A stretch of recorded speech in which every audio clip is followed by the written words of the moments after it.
welcome to the temple. I've been asked several times, how can we connect with Mary Magdalene? How can we work with her? And there are so many ways depending on what calls to you.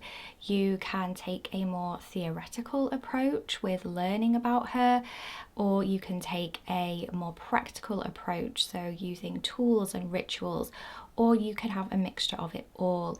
We have her gospel, we have books, we have oracle cards, meditation, chanting, blood mysteries, and I will discuss a little bit in this video about each of those ways that we can connect with her. But in general on the channel, I'll be going in depth with all of these topics, so if you haven't subscribed already, you might want to consider doing so. I'm going to include a short meditation at the end of this video, just as a really simple, quick way for you to connect with Mary Magdalene and to show you that it can really be quick and easy to do so and to really feel her presence in our lives. One of the first ways that I always advocate connecting with Mary Magdalene is through her gospel. I just think that it is such a miracle that we have her words, that we can sit in her presence and receive a direct teaching from her through her gospel. It's easily available online, but there are some really brilliant books that not only print the gospel so we can read it, but also give wonderful interpretations to help us understand. Because when you read it, the language it's very different from how we speak today, and it's helpful to understand when things are more of a metaphor and when they are meant to be taken more literally. I have some of my favorite books here that have not only the Gospel of Mary Magdalene, but also wonderful in-depth interpretations, and each one offers a slightly different translation of the language, so you can go really deep with this if you have different translations. The first book is by Karen L. King, The Gospel of Mary of Magdala. This one I would say is slightly drier and less sort of spiritually poetic than the other two, which is The Gospel of Mary Magdalene by Jean-Yves Leloup. And then my absolute favorite is The Meaning of Mary Magdalene by Cynthia Bourgeault. I just absolutely love these books. I don't necessarily agree with everything that they say in every way that they interpret the gospel, but that's the beauty of this path, is feeling in to what resonates with you and using things like these books to help us go deep with the gospel so that we can come to our own relationship with Mary Magdalene. Something that I'm going to be offering is an in-depth study of the Gospel of Mary Magdalene. We're going to look at all the different translations. We're going to take it almost sentence by sentence and really soak ourselves in the teaching of Mary Magdalene, and not only learning what does the text say, but seeing how we can experientially benefit from her teachings in our everyday mundane lives. So at work, in our families, in our relationships, in our business, in every area of life, but also in a spiritual context, bringing it into our spiritual practice through ritual, prayer, meditation, and how we can use Mary Magdalene's own teaching to inform our spiritual path in that way. So if that's something that you are interested in learning more about, and when it becomes available, there will be a link in the description and a pinned comment to be notified of more information about that. A really beautiful and easy way to work with Mary Magdalene and bring her presence into our lives is to set up an altar to her, or to make space on an altar that you have already for her. And this can be as simple or as elaborate as you want to make it. It can be just a candle, it can be just a picture, a statue, a crystal, anything. You can just go to your altar space and sit and invite Mary Magdalene to be with you. And what this does over time it gives a physical anchoring to Mary Magdalene's energies in our lives. And every time that you go there, you concentrate her energy in this space when you ask her to be with you. And really, this altar space is for you to do what you want there. If you're someone who finds it really easy to sit in quiet and stillness, you can come to your altar and just sit and ask Mary Magdalene to be with you and see what she brings forward in that part of the mind in her gospel where the treasure is, where we see these visions and we get these knowings when we work with deity and ascended masters. It's what's also known as the imaginal realm, and that's something that in the gospel study group we will go into depth about the imaginal realm and how do we access that, because it's something that is really important, and it's even brought up in the Gospel of Mary Magdalene, this special realm where we go to be with our spiritual selves, our soul, and the divine within us. So if you find it easy to access those planes, you can just sit, ask Mary Magdalene to be with you, and receive whatever guidance she gives you. But if you struggle a little bit with that, or if you just want to be a bit more practical with your practice, you can utilize anointing. So you can have a candle, you can carve Mary Magdalene's name into the candle and anoint that candle and yourself with rose oil. The rose is very associated with the divine feminine and with Mary Magdalene. And I speak more about anointing and the role that it can play in our spiritual lives in the free Magdalene Priestess immersion that I have. Again, details will be linked below. So you can bring that anointing in, earthing those energies into you with oils. You can also bring sound into your practice through chanting. Chanting the name of deity and ascended masters is something that's quite common in certain spiritual traditions. And initially, all you need to do is just say her name over and over again. And when you do this, you're creating the vibration of her name. So the vibrational frequency and content of her name vibrates through your body as you say it over and over and over again. And what you can do with this over time is really allow this to change and morph. So especially if you're like me, someone, I don't particularly sing, it's a journey that I'm going on to release my divine voice and really unblock that throat chakra in that way. But if at first you feel kind of a bit silly and you're thinking, oh gosh, like what's this gonna sound like?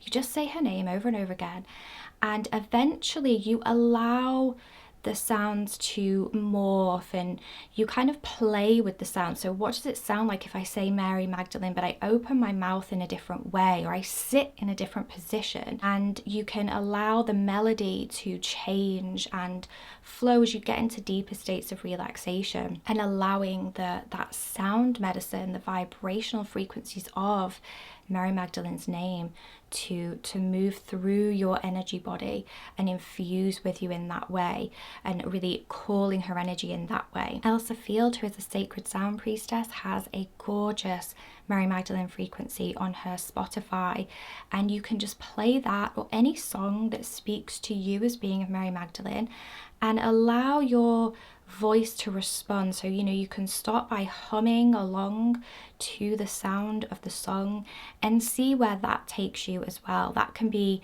perhaps an easier way than just having your voice in isolation initially. And as with sound often comes movement, so allowing your body to move as you chant her name, as you listen to the music, and always asking Mary Magdalene to be with you during these practices so that she can come through in whatever way you need at that time, and to give you inspiration, give you guidance as you do these practices.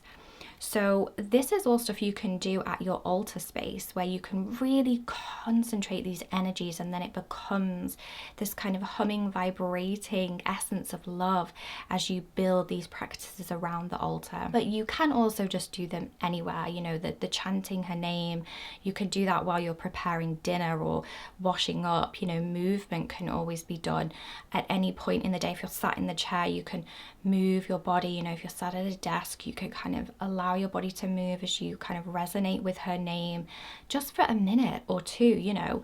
And these are really simple practices, but very, very powerful, especially when built up over time. We can also use oracle decks and tarot cards and pendulums as well to connect with Mary Magdalene.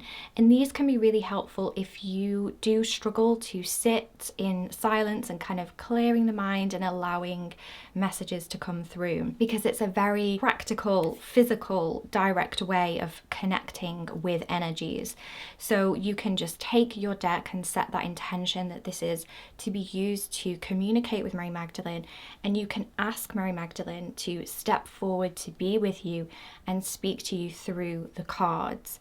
And often the decks come with guidebooks, so they give you different spreads you can do, and you can use those. My favorite deck is the Mary Magdalene Oracle by Megan Watterson, and the illustrations were done by Moonjube.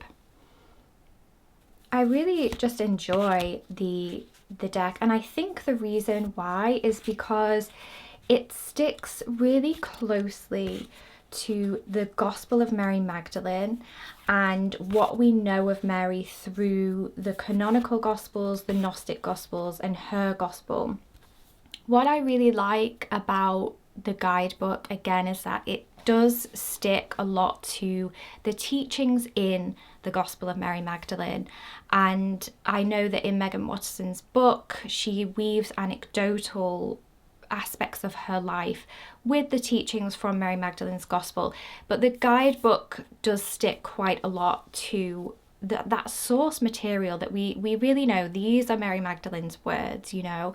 So I really appreciated that about this Gospel, that there wasn't so much personal, perhaps channeled information like there might be with other oracle decks that the authors have put into the book. And the great thing about cards is that we can take them anywhere. If you're going on holiday, you're going to work, you're going to visit family, friends, whatever, we can't pack our altars up necessarily when we travel, but we can pack our decks up with us when we go. So it's a portable way as well to really quickly and easily connect in with Mary Magdalene and her energies. You can also go into a deeper dimension in the wider context of working with Mary Magdalene and look at the blood mysteries. So this is things to do with our menstrual cycle, our womb spaces, our yoni spaces, our reproductive sexual organs, and really reclaiming them as our own and doing that really brave work of undoing any bad words that other people have spoken to us,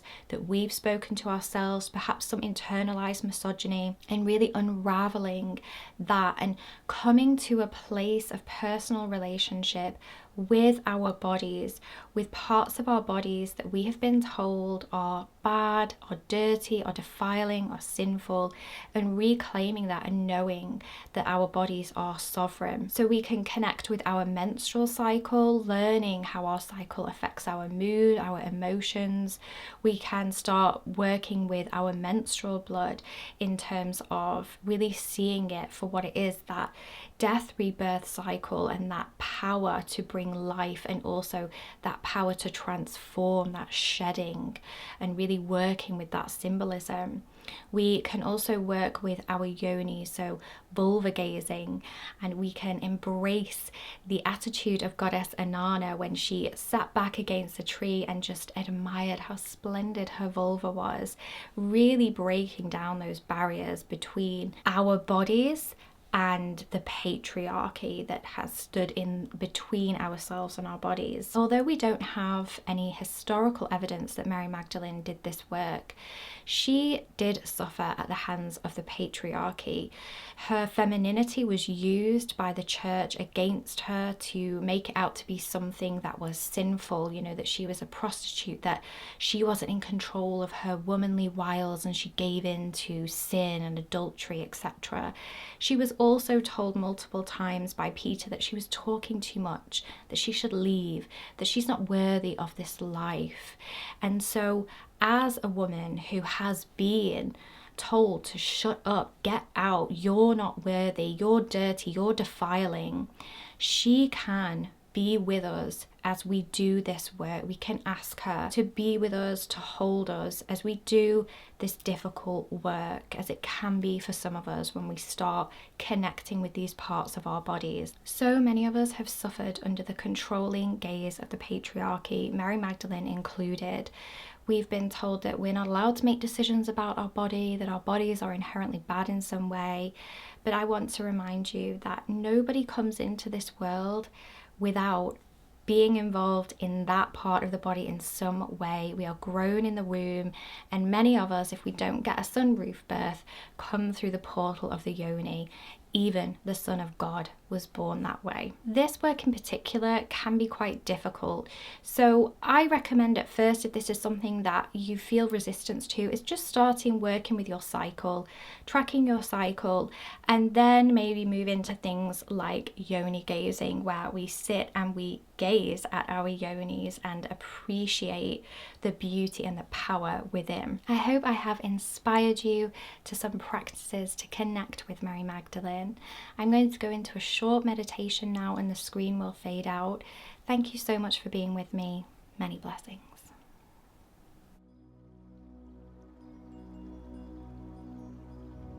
Close your eyes and place both hands over your heart space. Say out loud or in your mind, Mary Magdalene, I ask you to be with me now.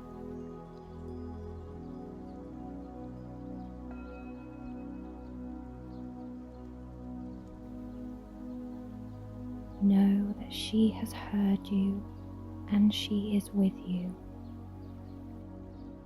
She places a hand in yours now at your heart space.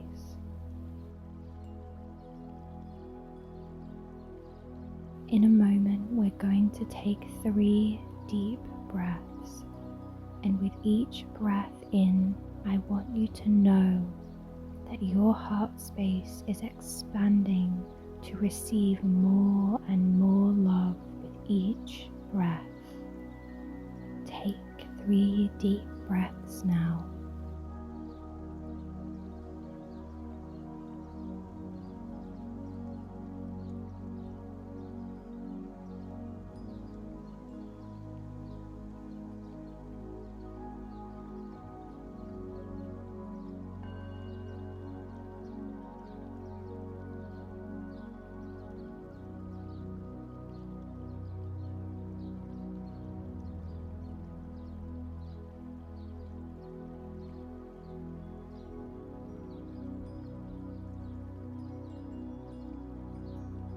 As your body relaxes from these deep breaths, feel Mary Magdalene's hand in yours. She is present with you, supporting you whenever you ask her to be with you. Be still for a moment now to receive any guidance that Mary Magdalene has to give you, and when you are ready, open your eyes.